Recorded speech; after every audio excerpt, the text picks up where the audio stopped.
¿Qué tal, amigos? Bienvenidos a Guía Médica. Hoy les acompañamos desde la clínica Endoproctos, que está situada en la calle San Salvador, número 2 de nuestra ciudad, una clínica especializada en trastornos de colon, recto y ano, que funciona en nuestra ciudad desde el año 1985, la primera clínica española dedicada a este tipo de alteraciones. Hoy vamos a hablar en concreto de una de ellas, de las alteraciones del suelo pélvico, y para ello tenemos con nosotros en Guía Médica a uno de los especialistas de esta clínica, el doctor Enrique Moncada. ¿Qué tal, doctor?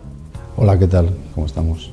Explíquenos cuáles son las principales alteraciones de suelo pélvico. Como bien decías, Endoproctos lleva más de 20 años dedicándose preferentemente a la coloproctología. Y desde hace unos años pues, pensamos que había una parte de la coloproctología que no estaba lo suficientemente bien cubierta, que son los trastornos que provoca las alteraciones del suelo pélvico. El suelo pélvico tiene muchas funciones y entre ellas, y por lo menos la que nos compete a nosotros, se refiere a los trastornos de la defecación.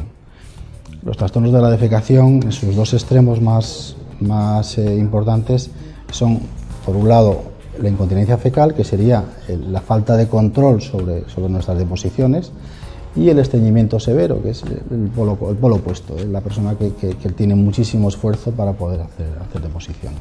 Quisiéramos saber cuáles son las principales causas que ocasionan este trastorno. Por ejemplo, si hablamos de la incontinencia fecal, la causa fundamental, bueno, es un problema que afecta habitualmente o con más frecuencia a las mujeres.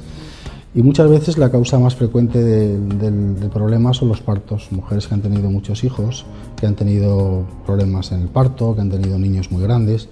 Todo eso causa desgarros en el aparato esfinteriano y al principio pues la paciente se va manejando más o menos porque es una persona joven, con un buen tono muscular, pero con el paso de los años, a partir de los 50 años, pues empieza a perder tono esa musculatura que estaba dañada y empiezan a aparecer los síntomas, que empieza con la pérdida de falta de control de gases, para más adelante pues tener una pérdida del control de las heces, ¿no? ¿Podría explicarnos, doctor, cómo se pueden corregir este tipo de trastornos? Bueno, el diagnóstico fundamentalmente es por la clínica, por los síntomas que la paciente o el paciente refiere, ¿no? Y luego, una vez hecha la clínica, la exploración completa del paciente, un tacto rectal, una anoscopia, pues hay una serie de pruebas que complementan ese estudio, que sería la ecografía endorectal, donde podemos tener imágenes de los esfínteres anales, y luego una manometría anal, donde mediríamos las presiones de la musculatura. Con todo eso podemos hacernos todo esto estoy hablando de lo que se refiere a la incontinencia fecal. Sí. Cuando hablamos de estreñimiento severo, podemos emplear otro tipo de técnicas, porque ahí lo que vamos a ver es cómo funciona la propulsión del bolo fecal a través del recto, ¿no? Doctor, ¿qué grado de efectividad tienen estos tratamientos? Los tratamientos cada vez son menos agresivos y más efectivos. Tradicionalmente el tratamiento clásico de la incontinencia fecal era la cirugía.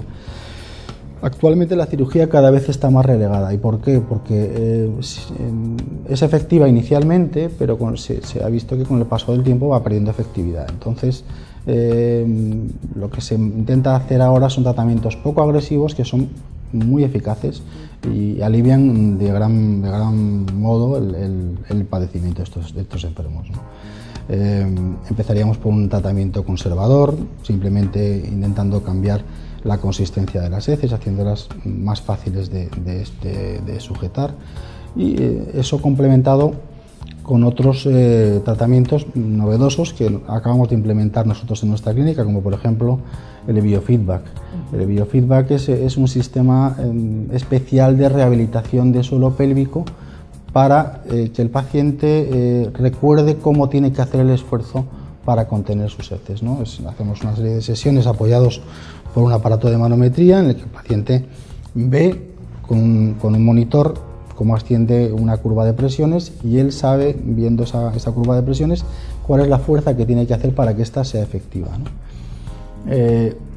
Una vez hecha este biofeedback, si los resultados no fueran satisfactorios, el siguiente paso, en nuestro caso, si la incontinencia empieza a ser un poco más severa, sería hacer una estimulación de los nervios tibiales del tobillo. Ese es un nervio que hay en el tobillo, que nosotros lo estimulamos aquí en la misma consulta, con una aguja de acupuntura, con una mínima molestia, y después de una serie de sesiones en la que se estimula ese nervio, en ese nervio va a transmitir una serie de señales a la zona de la musculatura del suelo pélvico y va a mejorar la contracción.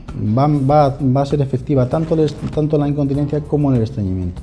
Y por último, nosotros creemos que todos estos tratamientos, si los complementamos con una barrera mecánica en el ano, o sea, el paciente que tiene un defecto del ano no lo cierra bien, no contrae bien el esfínter, y nosotros complementamos la estimulación del suelo pélvico, el biofeedback y el tratamiento conservador con la inyección endoanal de ácido hialurónico, que lo que hace es formar 4 implantes en el ano que sirven de barrera también para ayudar un poquito a que estos resultados sean buenos, ¿no? O se mejoren entre ellos. ¿El paciente logra realmente mejorar su calidad de vida? Eso es lo principal que estamos persiguiendo, ¿no? Porque tengan en cuenta que estos pacientes pues lo pasan muy mal porque socialmente se ven incapacitados muchas veces por miedo a tener un problema durante una reunión inesperado, siempre que van a un lugar público están buscando dónde está el cuarto de baño por si acaso tienen que ir corriendo, que muchas veces es lo que les incapacita, les causa mucho quebranto. La otra cara de la moneda, doctor Moncada, está representada por otra de las patologías que se tratan aquí en la clínica Endoproctos. Me refiero al estreñimiento. ¿Cómo se diagnostica esta patología? Nosotros lo que vamos a tratar y a diagnosticar son los estreñimientos en su estado ya importante, que no responden a los tratamientos habituales y convencionales. Muchas veces el estreñimiento de nuevo que aparece en una persona que tiene un ritmo deposicional normal, digamos, hay que consultarlo si no se resuelve en poco tiempo, porque puede estar siendo el primer síntoma de algo importante y grave como puede ser un tumor, ¿no?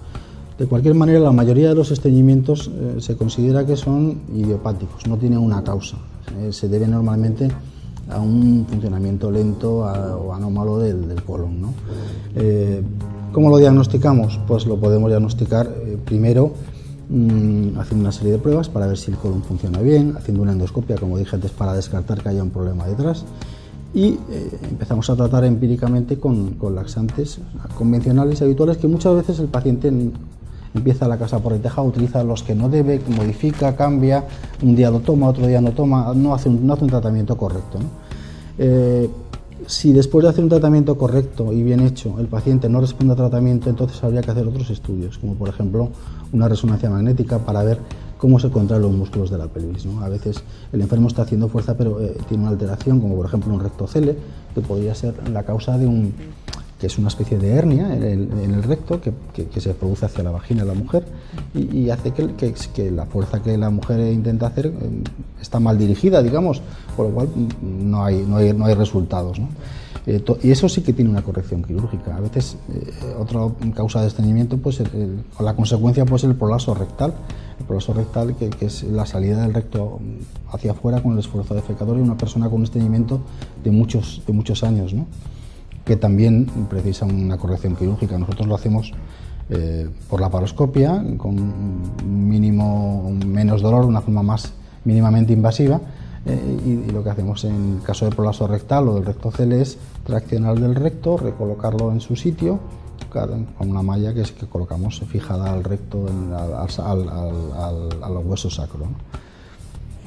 Y es un tratamiento poco invasivo este último. La cirugía laparoscópica es una cirugía, sí, y es una anestesia general, digamos que comparado con el tratamiento convencional en abierto, pues es menos invasivo.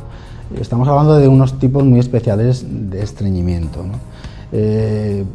Nosotros también hemos visto, y cada vez se está publicando más, que el estreñimiento severo puede en algunos casos responder también a la estimulación del nervio tibial, que también empleamos, como dije antes, para la incontinencia fecal, y que parece también que está teniendo algún papel en algunos tipos de estreñimiento y que funciona.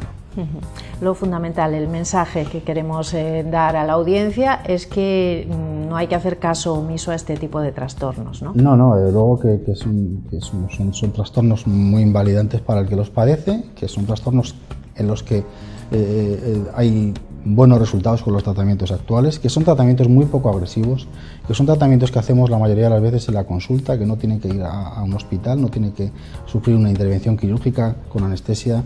En algunos casos sí, ¿no? Pero son casos ya muy muy seleccionados y muy pocos, ¿no? En casos muy extremos. La mayoría de los casos no va a ser así. La mayoría de los casos lo vamos a poder resolver en la propia consulta. Pues muchas gracias, doctor Moncada, por atendernos. Muchas gracias.